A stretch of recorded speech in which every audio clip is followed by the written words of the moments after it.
గణేష్. జై శ్రీ గురుదేవ. జై శ్రీరామ్.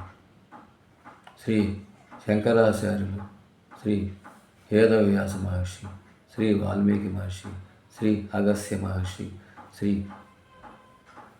వశిష్ఠ మహర్షి, అలా ఎందరో మహర్షుల యొక్క అనుగ్రహం వల్ల మన హిందూ సనాతన గొప్ప ధర్మము ఏర్పడింది. శ్రీ వేదవ్యాస భగవానుడు వేదాల యొక్క సారమును అష్టాదశ పురాణములుగా మనకు ప్రసాదించాడు. ఆ అష్టాదశ పురాణములలో మార్కండేయ పురాణం చాలా విశిష్టమైనది. ఎందుకనగా శ్రీ ముకుండ మహర్షికి ఈశ్వరుని యొక్క అనుగ్రహం వలన సద్గుణములు గల మార్కండేయుడు జన్మించాడు. కానీ మార్కండేయుడు యొక్క ఆయుస్సు అల్పకాలం. ఆ మార్కండేయుడు యొక్క జీవితకాలం ముగి సందర్భం వచ్చిన కొలది శ్రీ ముకుండ మహర్షి దంపతులకు మనోవేదన ఎక్కువై శ్రీ నారద మహర్షిని ప్రార్థించగా శ్రీ నారద మహర్షి వచ్చి వారికి ఒక ఉపాయం చెప్పినారు.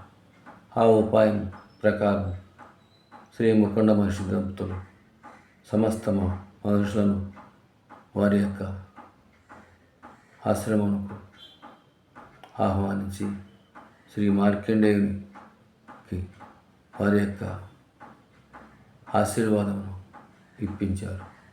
దాని ఫలితంగా శ్రీ మార్కండేయుని యొక్క ప్రార్థన ఫలితంగా శ్రీ మార్కండేయుడు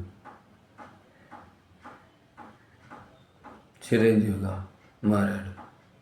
అలాగే మనం కూడా పిల్లలు పుట్టినరోజు జరుపుకునేప్పుడు సప్త మహర్షులు, సప్త చిరంజీవులు యొక్క నామములను పిల్లలు పలికితే వారి చేత, వారు పలకలేకపోతే పెద్దవాళ్ళు పలికిన ఆ మార్కండేయునిలాగా మన బిడ్డలకు కూడా మహర్షుల యొక్క ఆశీర్వాదం లభిస్తుంది. తద్వారా శ్రీకృష్ణ పరమాత్మ యొక్క అనుగ్రహం కూడా లభిస్తుంది. ఆ సప్త మహర్షులు ఎవరంటే శ్రీ కశ్యపు మహర్షి, శ్రీ గౌతమ్ మహర్షి, శ్రీ విశ్వామిత్ర మహర్షి, శ్రీ అత్రి మహర్షి, శ్రీ భరద్వాజ మహర్షి, శ్రీ జమదగ్న మహర్షి, శ్రీ వశిష్ఠ మహర్షి.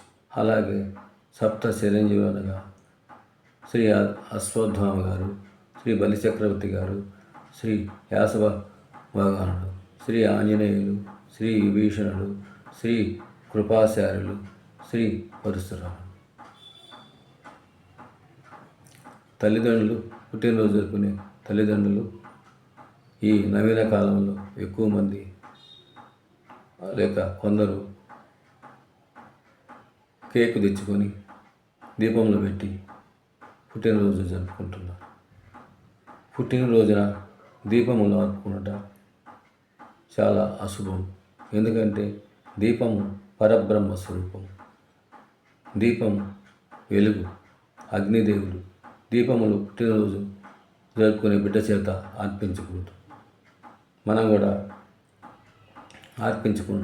అలా దీపమును అర్పించకుండా ఆ మార్కండేయుని యొక్క తల్లిదండ్రులు అనుసరించిన విధానంలో అనుసరించిన బిడ్డకు మన సప్త మహర్షులు, సప్త చిరంజీవుల యొక్క ఆశీస్సులు లభిస్తాయి.